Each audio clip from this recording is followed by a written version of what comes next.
Having a backyard is great. Unfortunately, it just so happens that my backyard is currently littered with random decaying chairs my roommates and I have collected over the past few years. So, let's fix this.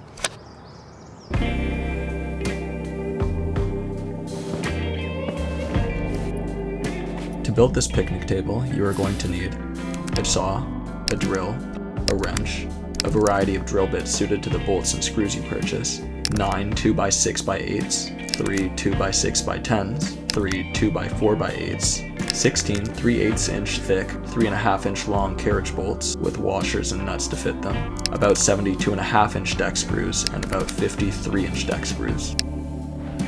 I drive a Ford Fiesta, so in order to fit 10-foot long boards, I need to borrow my friend's caravan.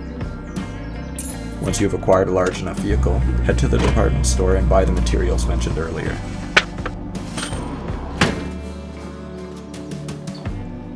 Once you have collected everything you need, clear yourself some workspace. In my case, this is just moving all these chairs.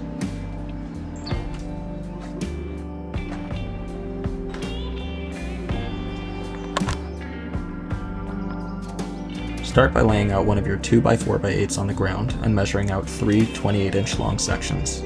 Then, using your saw, cut these sections out. Optionally, you may bevel these slightly using a 45-degree cut on the edges for aesthetic purposes. Then, on a flat surface, lay out 5 of the 2x6x8s, spacing them evenly about 1/8 of an inch apart. In my case, I spaced them using matches. Using your 28-inch long sections you just cut, place 2 of them 9 inches from each end and 1 directly in the middle. Center these along the width of the tabletop and secure them using 2 2.5 inch deck screws per tabletop board. Start by rotating your saw 22.5 degrees.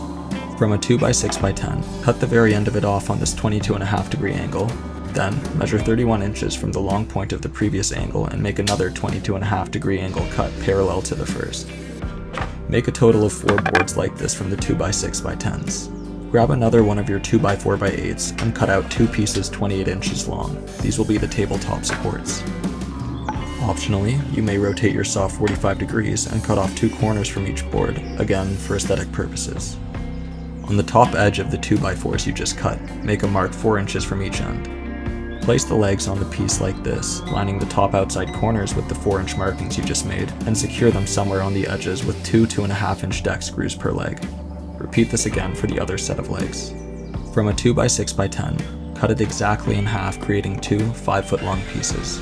These are the bench supports. Again, you may optionally notch the corners like before. Measure up 16 inches straight up from the bottom of each leg and make a mark for where the tops of the bench supports will go. Then, take the bench supports and line the top edge of them up with the markings you just made. Secure the bench support to the legs using 2 2.5 inch deck screws per leg. On the lower half of the tabletop support, make a marking for where the carriage bolt will go. Where the bench supports meet the legs, make 2 markings in the center where the other 2 carriage bolts will go. Drill through these markings using a 3/8 inch drill bit. Place a 3.5 inch carriage bolt in each hole and bang it through to the other side. Place a washer and nut on the bolts poking out and fasten them with a wrench. This must be done for all the bolts on both legs. Repeat these steps to create the other leg assembly. Next, with your remaining 2x4x8, cut out 2 24-inch long pieces. Put your saw on a 45-degree tilt and cut these pieces at each end. You should end up with 2 24-inch long trapezoids like these. Lay your tabletop upside down and place your leg assembly on it like so. Secure your tabletop support to the ribs on each end of the table using 3 3-inch deck screws. Take the 2 24-inch long trapezoids from before and place them on each end of the table, up against the bench supports like this. After making sure the leg assembly meets the table at a right angle, secure the braces with 2.5 inch deck screws. Mark a spot on each end where you are confident that a 3.5 inch carriage bolt will go all the way through, with room to put on a washer and a nut. Drill a 3/8 inch hole on both of these markings. Place a bolt through each leg support where you drilled a hole and secure them using a washer and nut. Repeat these steps on the other side. Then, flip your table onto its legs. Put 2 more carriage bolts through the holes on the tabletop and secure them underneath using washers and nuts. Using a 2x6x8, Place it on the bench supports, ensuring an equal amount overhangs each end of the table. Secure them to the bench supports using two 3-inch deck screws on each end. Place another 2x6x8 right beside it, and use your spacers from before between them. Ensuring it's centered like the other bench, secure it with two more 3-inch deck screws on each end. Repeat these steps for the other side of the table. From the remaining pieces of 2x6, cut out two 16-inch long sections. Locate the center of the bench seat and place one of the 16-inch bench supports upright under the bench.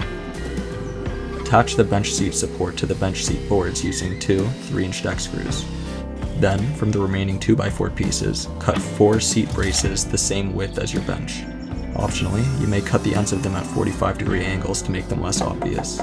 Sandwich the 2x6 center bench supports with the pieces you've just made and secure them to the bench seat from the bottom with 4 2.5-inch deck screws per brace. Just like that, you've built yourself an 8-foot-long picnic table, big enough to fit all of your guests. I copied this design almost exactly from mycarpentry.com. If you would like detailed instructions and diagrams on how to build it, please visit their website that I left in the description. Thank you for watching.